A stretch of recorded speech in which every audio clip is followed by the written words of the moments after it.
Boa noite, meus queridos. Agora são 7h47 da noite, né? Graças a Deus vencemos mais um dia, né? Pela misericórdia do Senhor Jesus. Vamos dar uma passadinha aqui na Bíblia, né? Com o nosso alimento diário, em Tiago, do 12 ao 17.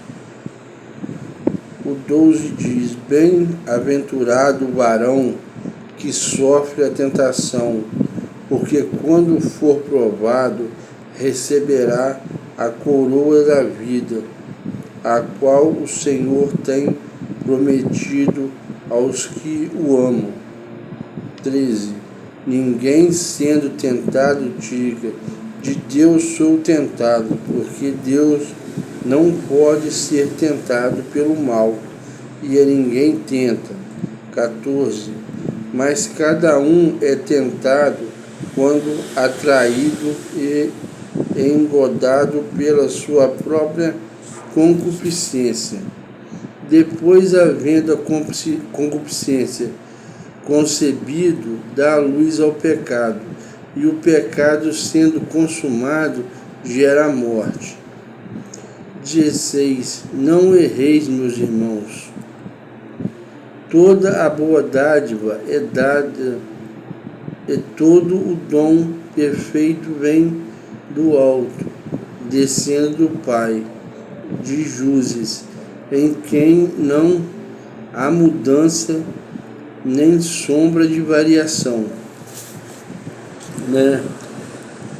Bem-aventurado o varão que sofre a tentação, porque quando for provado, receberá a coroa da vida, a qual o Senhor tem prometido aos que o amam, né? Essa coroa da vida é a salvação, né?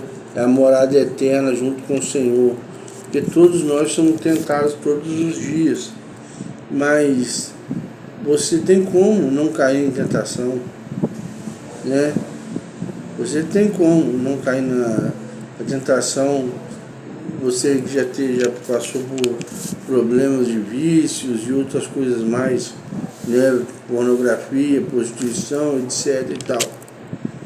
Você tem como não cair, né? Porque tem um versículo da Bíblia que diz: o cair é do homem, o levantar é de Deus. Toda vez que você vai falar com uma pessoa que está, né, afastada da igreja, afastada da presença de Deus, a igreja na verdade somos nós, né? Não é quatro paredes. É a primeira coisa que vem na boca dele, né? É bem mais fácil você pregar para uma pessoa que nunca foi crente do que você pregar para um desviado. Ele revira a Bíblia de cabeça para baixo, faz um reviravolta, né? Retorce a palavra todinha. Ninguém sendo tentado diga: de Deus sou tentado, porque Deus não pode ser tentado pelo mal, e a ninguém tenta. Quer dizer, o Senhor não pode ser tentado pelo mal, e Ele não tenta ninguém. Quem caça a tentação somos nós, quando afastamos da presença do Senhor. E quando você estiver ali no caminho do Senhor, reto, fazendo as coisas como manda a palavra de Deus, né? Que foi a bússola que Ele deixou pra gente, você andando retinho nos caminhos de Deus, você não vai se desviar. Você não pode colocar a culpa em Deus em nada de ruim que acontece na sua vida, porque Deus não tenta você. Você procura a tentação com suas próprias mãos. Você procura o mal para sua vida. Agora eu estou aqui gravando esse vídeo aqui. Se eu tivesse saído daqui do lado do botequim beber, a culpa era de Deus? Deus mandou eu ir? Não. Mas Ele te deu livre-arbítrio. Você escolhe ou a salvação ou a queimação no inferno. Isso aí, né? Mas não vem colocar a culpa em Deus não, que Todo ato somos nós que procuramos com nossas próprias mãos, tanto para o bem, tanto para o mal. Mas cada um é tentado quando atraído e godado pela sua própria concupiscência, né?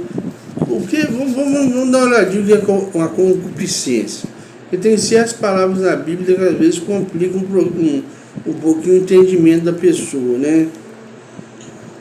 Mas cada um é tentado quando atraído e engodado pela sua própria concupiscência. O que é a sua própria concupiscência? É um desejo intenso aquele desejo intenso, desordenado ou exagerado por prazeres sensuais, materiais, por dinheiro, por bens, né? E por poder. Muitas vezes também tem gente que tem um desejo exagerado pelo poder. Isso é uma concupiscência. Você tem um desejo exagerado por áreas sexuais, por bebedices. Isso são concupiscências, são coisas que não agradam, né? Frequentemente associados a inclinações relacionadas ou contrárias à razão, como é que eu vou dizer? A razão moral, né? Isso aí, a concupiscência, coisas imorais, né? São algumas palavrinhas que às vezes confundem a gente na hora da pregação para quem está ouvindo. Depois da concupiscência, da sua concupiscência, havendo a concupiscência concebido, dá luz ao pecado, e o pecado sendo consumado gera morte. Aqui está dizendo que gera morte espiritual o pecado, mas depende do pecado que você faz, pode gerar até a sua morte carnal também, tá? Muitos aí têm desejos, né, sensuais, às vezes com mulher dos outros aí, acaba levando um balaço na orelha, né?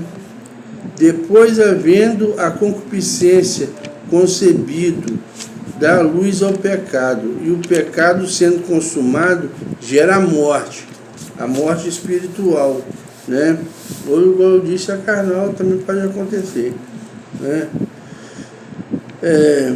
Não erreis, meus amados irmãos, toda a boa dádiva e todo dom perfeito vem do alto, descendo do Pai das luzes, enquanto não há mudança nem sombra de variação.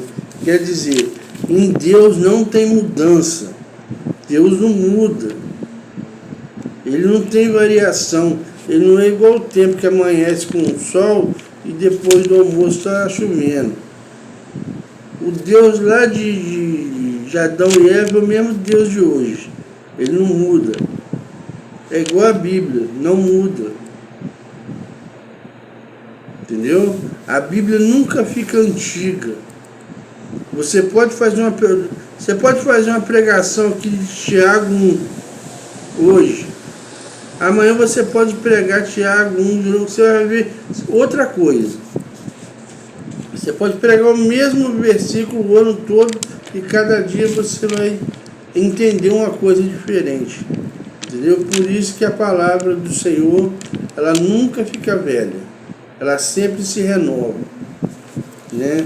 A palavra do Senhor se renova a cada dia. Aqui, vamos dar um pulinho até mais embaixo aqui. Sabeis, meus amados irmãos, mas todo homem seja pronto para ouvir, tardio para falar e tardio para se irar, né?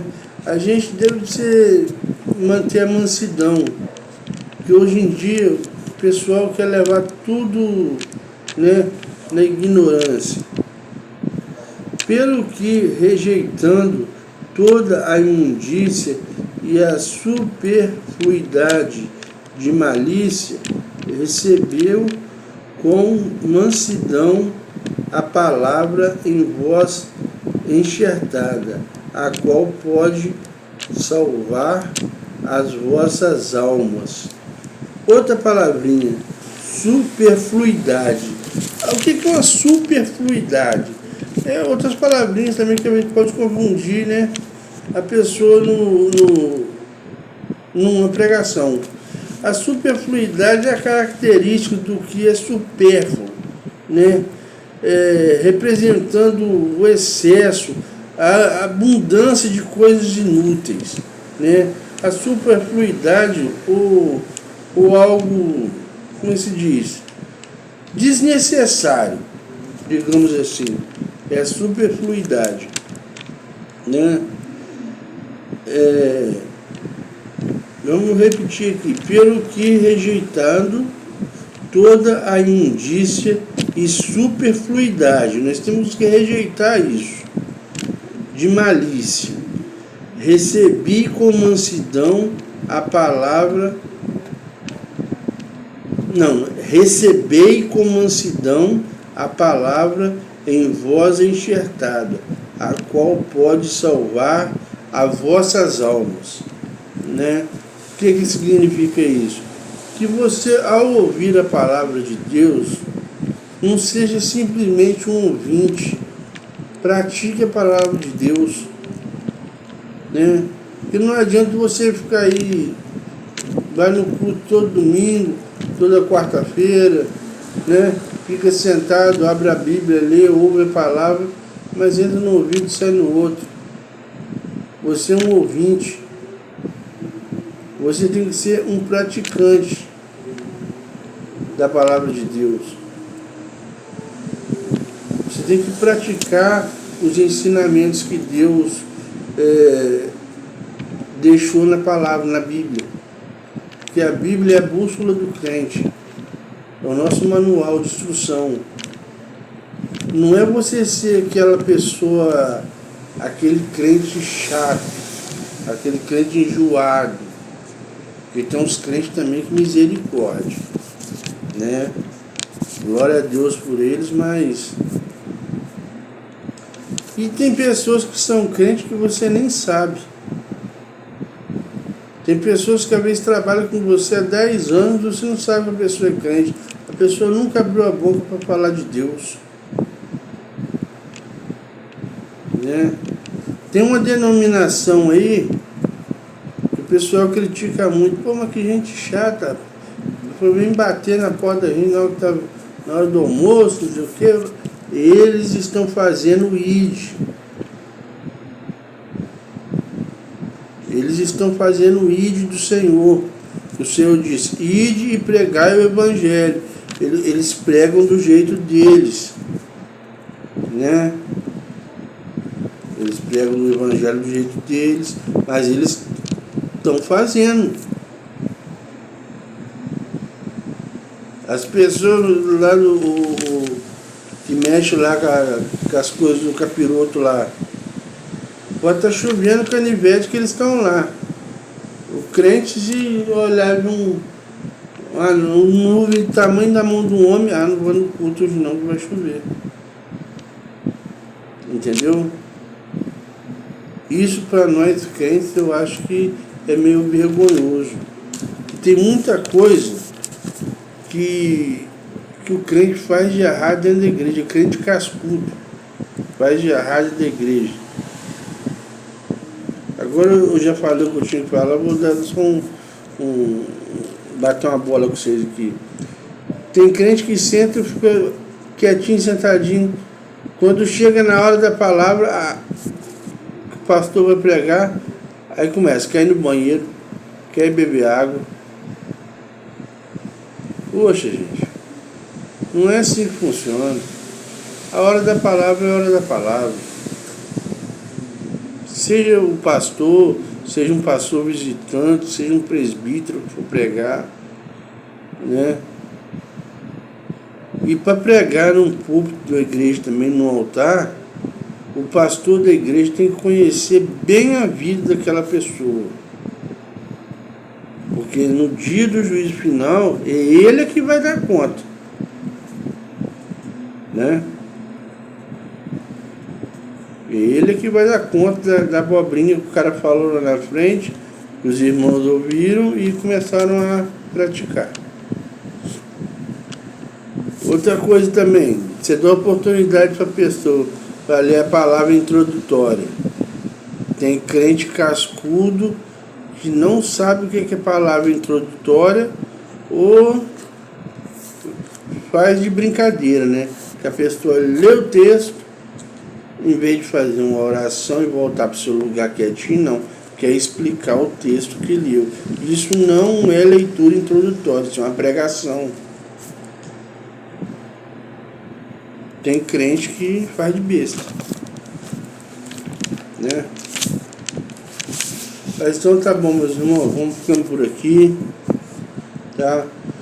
Uma boa noite para todos, para quem viu esse vídeo, né?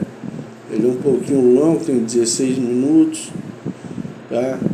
Fiquem todos com Deus, que Deus abençoe a cada lar, a cada família, tá? Porque eu sei que família é complicado. Toda família tem seu problema, né? Mas Deus dá a vitória. Basta confiar no Senhor que Deus dá a vitória. Tá joia? Fiquem todos com Deus. Que o Senhor possa abençoar a cada um de vocês. Em nome de Jesus.